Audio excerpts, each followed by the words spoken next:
So, how many of you guys grew up with the whole Santa Claus thing?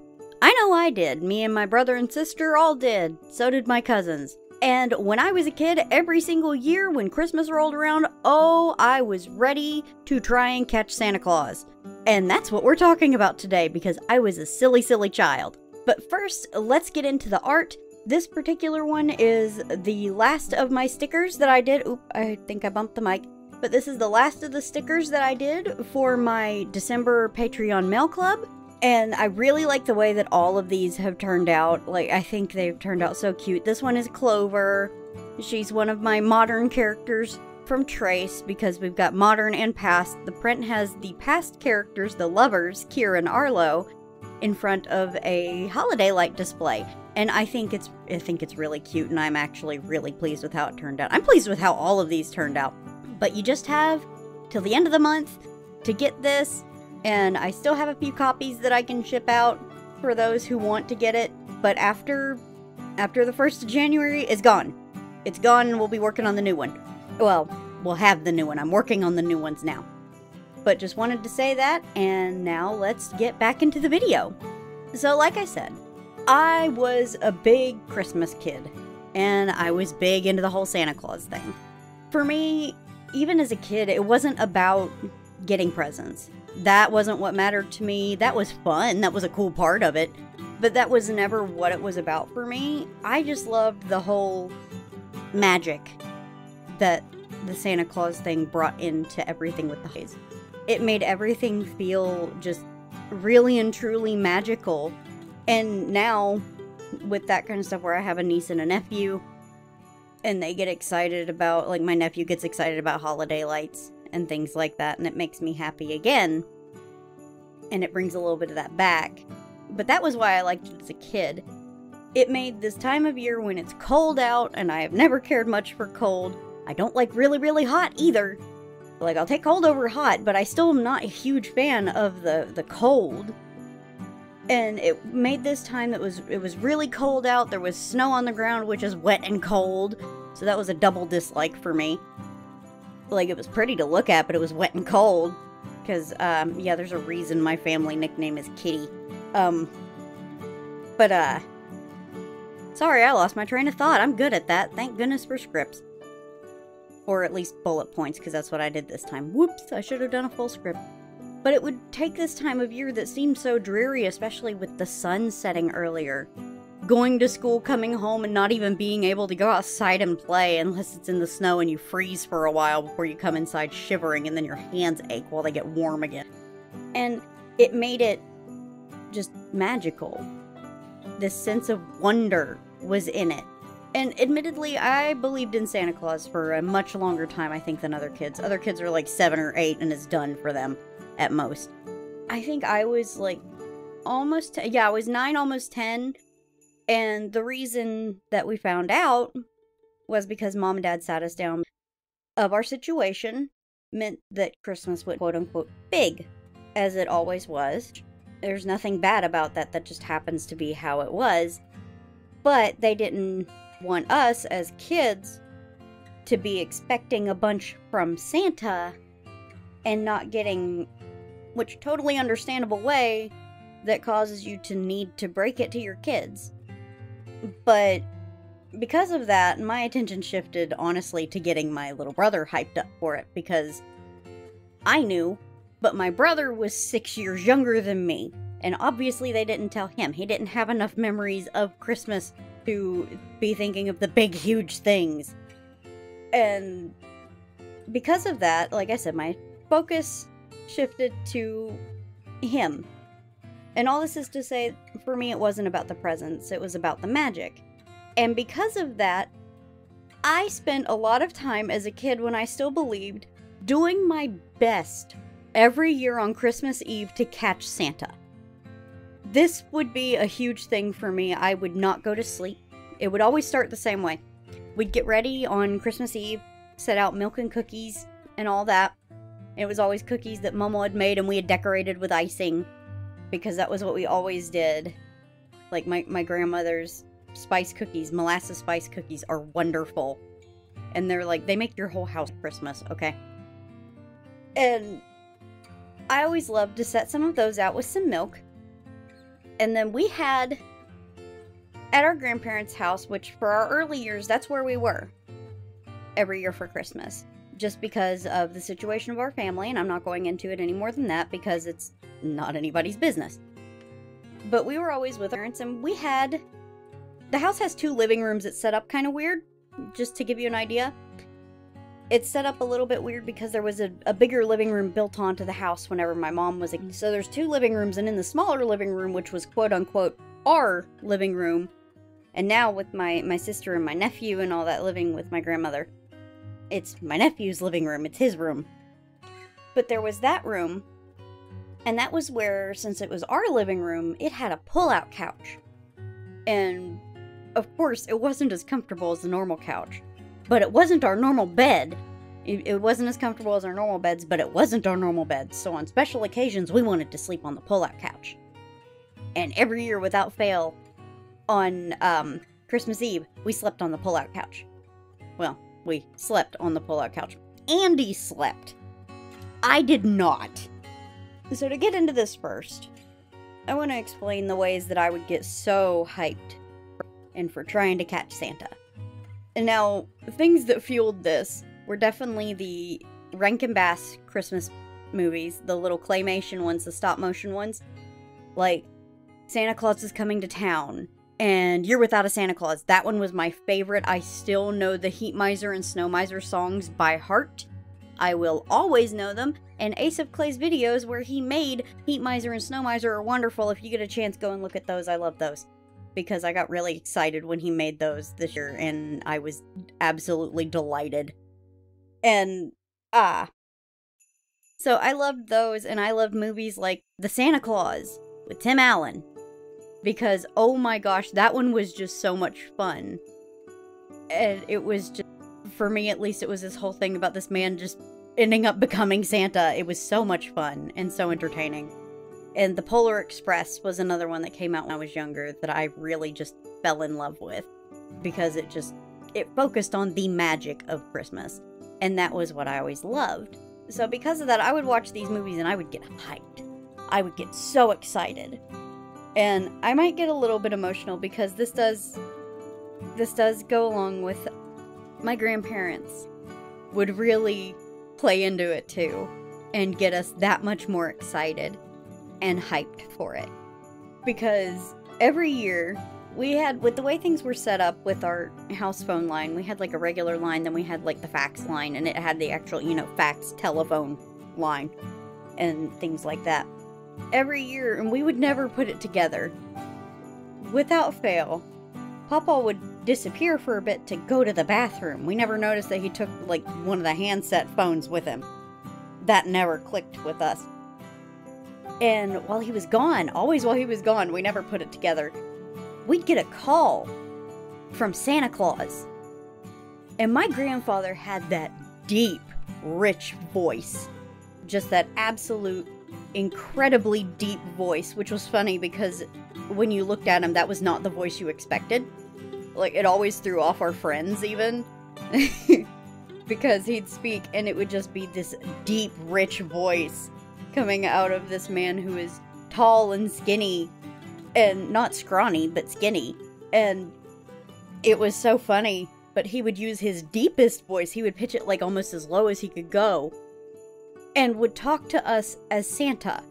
So every year we'd get a call from Santa Claus when it was getting close to Christmas, and it was so much fun. And I remember as a kid, it absolutely just got me hyped and excited, and it would fuel everything. There were years where we would make reindeer food too, and we'd put it outside, especially if it was snowing. We'd put it outside, and that was another part that was really fun. And when it really came in was putting it out and then going to bed. We would go and lay down. My sister, Andy, she was really good about just being out of it immediately. Now, at this time, keep in mind, my younger brother, D, he's 6 years younger than me. If I'm under 7, he's not around. So, that's why you won't hear very many mentions of him in this, just to let you know. But Andy would fall asleep immediately on the pull-out bed. I did not. I would lay there awake for a bit and just wait and wait. And this is part of where things like the movie The Santa Claus come, because I remember such a big deal being made in that movie by the little kid about the clatter on the roof. Because he'd asked initially, you know, about a ladder, I think it was, on the roof. But no, it was talking about the book. You know, The Night Before Christmas book. That classic, that total classic one. And it mentions there came such a clatter. So I had it in my mind from the time I was a little kid that, of course, when Santa landed on the roof, I'd hear it. And I'd be so excited and just waiting. And if anyone knows somebody with ADHD, you know waiting doesn't go great for us. So I would have so much trouble staying still. And my sister's asleep, so I can't even chatter with her. So I roll out of bed, go to the next room over, and I crawl in bed with Momo and Papa. Because that was the routine I took every single year. I went and I crawled in bed with Momo and Papa. Because I was too excited to not. I was far too excited to not crawl into bed with them. Because I needed somebody to chatter to. And I whisper to Momo, real quiet, is gonna come soon? But I would whisper real quiet to Momo, just, and she'd always play into it, just, oh, probably. And I'd get real quiet for a bit. And then again, do you think Santa will be here soon? Well, probably. Try and go to sleep. And then after a bit, of course, it was Papa and Mom, too, would help with it. But either Papa and Mom or Mama and Mom would get out of bed for a bit. Or no, either Mom was always still up and about. Because Mom was always a night owl. Like I always was. And she was a night owl, so she'd be up, and either Mama or Papa would get up for a bit, saying they needed to run to the bathroom. Well, I'm a little kid. I'm not taking into account the fact that they've been gone for an awful long time to be going to the bathroom. That part has just, whoosh, gone way over my head, and that's just not what it's doing. Yep, not at all. So, what I would do is I would lay there, and then whenever they'd come back, we'd be quiet for a minute.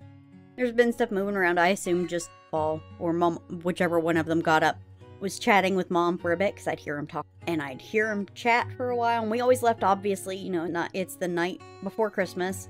So we would leave the lights on the tree on, and the light in the living room would be off. So I would try, and I would wait, and I'd be like, and before one of them got up, I'd go and look, and there'd be nothing. There'd be nothing there, just the ones that were already wrapped, that were there before, that had been under the tree for like a week or so. Because, you know, Mama did the Christmas shopping, Mama and Mom did the Christmas shopping and got everything wrapped. And I'd come back and be like, he's not here. And after a bit, I'd go again. And just, maybe he's gone, and maybe he's come now. Because I'd hear a noise, but it wasn't it. And I'd come back, and I'd wait a bit longer. And then, at one point, when one of them has gotten up and come back to bed, I would hear this loud knocking, thumping noise. This real loud one. And I'd just, it was the clatter! And I would get all excited, and I would lose my mind, because I was a little kid, and of course I would lose my mind at that. I'm waiting on Santa, and I just heard Santa from what sounded like the roof. Now, what had really happened, to let you know, is that my grandparents had a wooden headboard. And my papa would, like, knock on it and bump it so it made, like, knocking, thudding noises. And to me, it came from above my head. And I'm a little kid, so I assume it was from, the roof, because it came from above my head.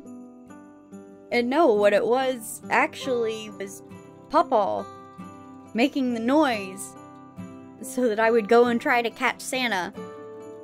Because he and Mama were always just so into playing it up for us. And it's something that I greatly appreciate. But I would get up and roll out of bed, and I would sneak. I'd be crouched down, walking as lightly as possible, stepping funny because it was an older house, and I knew where most of the creaks were through the dining room, and I'd peek around the corner into the living room, and there were presents. So I would go turning on my heel, completely forgotten about the fact of I was not even disappointed that I hadn't caught Santa Claus because, you know, little kid excited, Santa's been here. That's the part that mattered. So I would go running back to my sister, who is still on the couch bed and still asleep, and I launch myself off of the couch bed and onto her, who is not happy that I have woken her up at like 1 or 2 in the morning, and dragging her into the living room, screeching that Santa has been here and everybody needs to get up, even though it's like, I don't even remember what time it was, but it was always like way early. It was still dark. And I know I wasn't patient enough to wait for too long, so. But it was one of those things, I would do this year after year. And obviously, I never caught Santa. Just because of the routine that I would have of going and crawling in bed with Mama and Papa. That was the only reason I didn't ever catch Santa. That's the only reason that I wasn't one of those kids who ended up going into the living room and seeing their parents putting stuff out. That's the only reason, was because my little routine was always to go crawl in bed with Mama and Papa. And I think it's funny, because there was, while I wanted really badly to catch Santa, it didn't matter that I didn't. It didn't really. Like, my attitude was always, didn't get him this year, I'll get him next year. And for me, that was an important part of the magic. And I think what I'm getting at with this whole thing, other than just sharing a fun little story that really made Christmas for me every year, was that even once I got older and I found out, you know, my little brother, he was like, whenever me and my sister found out, whenever me and Andy found out. But obviously he was like 3, so the big thing that was impressed on us was, do not tell your brother. Do not. Or else. Because, of course, he's 3. So rather than, obviously we didn't tell him going to, that's not fair to him. So instead, really what me and my sister did was we turned from hyping it up to ourselves to hyping it up for my brother. And the way that we did that were honestly so much fun, and we had a blast with it. And it was a way to, because of the way that we experience magic of it, we wanted to keep that magic alive for him. And because of that, we played into it so much. And I think that's the main takeaway from it, is even when you learn that something that is supposed to be magical, when you learn that it isn't real in the way you thought it was, the magic isn't in what you thought was real, the magic is in the feeling that it gives you. And when it comes to things like that, after you find out, then the magic is keeping it alive for somebody else. Like, we would have a family get-together on Christmas Eve with one side of my family. And on the way back from it, even though me and my sister knew the truth about Santa, where my little brother was so much younger, we'd see a red light on top of a radio tower, and we would get him so hyped up and excited because we need to hurry up and get home and get in bed because there's Santa. We've got to get home before he does. We can see Rudolph from his nose, and we have to get home immediately. And even though there's more than one red light, the entire amount of child logic just completely translated that into, you know, the old claymation Rudolph cartoon with Rudolph and Clarice. Our brains just took that whenever we were younger, and then we, you know, suggested it today. But just like, oh, the other red lights are Rudolph and Clarice's kids. It's the baby reindeers. They're going with him. And we've got to hurry up and get home so that we'll be in bed by the time Santa gets there. And for us, at least, like I said, the magic was in continuing that for my brother. Just like, we had younger cousins, and that Papa would do the phone call for our younger cousins, and we would be listening on the end of the phone with Papa, absolutely having to smother ourselves because we just loved how excited the little kids got, because that was one of the best things. And honestly, the making of that kind of magic, both for us and also continuing it going for the other kids, is what made it so special. And I think that's why that's why I wanted to share this. Because really, you know, it's the holiday season. It's right before Christmas when this is going up. I know this is like a day late from when I usually post. Not from Christmas, thank goodness. It better be going up before Christmas. But it took me a bit to really wrap my head around how I wanted to. Because this is a story that I absolutely love. And it's really very precious to me, especially with my papa gone now. Because those memories of him and my grandmother just encouraging us and encouraging our belief and getting us so excited, but never making it about the presents. Because they didn't. It wasn't about the presents. It was about the magic. And that means a lot. It meant a lot. It still means a lot. Because whenever I see other kids get excited, or I see people get excited about the holiday, it still gives me some of that old magic. Because what I always loved about Christmas, and it's still that way, is I love getting the chance to give somebody else something that makes. The same thing comes for even other occasions, like birthdays or baby showers and stuff like that. The act of giving someone something that I've put thought into and hope that they'll like. I'm that person who can't keep a present a secret. I just can't. I am incapable of it. Because without fail, I will be bursting at the seams to tell the person because I'm so excited for them to receive it.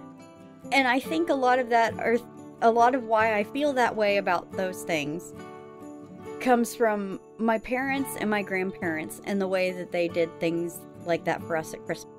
And I think I'm beginning to talk in circles, even with just because I got a little bit emotional there with talking about my grandfather. But I definitely wanted to share all of this. And Merry Christmas to everyone who celebrates it. Happy holidays for everyone who celebrates something else. And if you don't celebrate anything, well, I just hope you have a nice time during the holiday season. And enjoy the pretty lights, even if you don't rate whatever they're, posted for. And as always, a huge thanks to my patrons, Inside Chaos and Salmon. You guys are wonderful, and it makes me very happy to have you here, and it makes me happy to have everyone who's watching. And I will see you guys next time. Bye!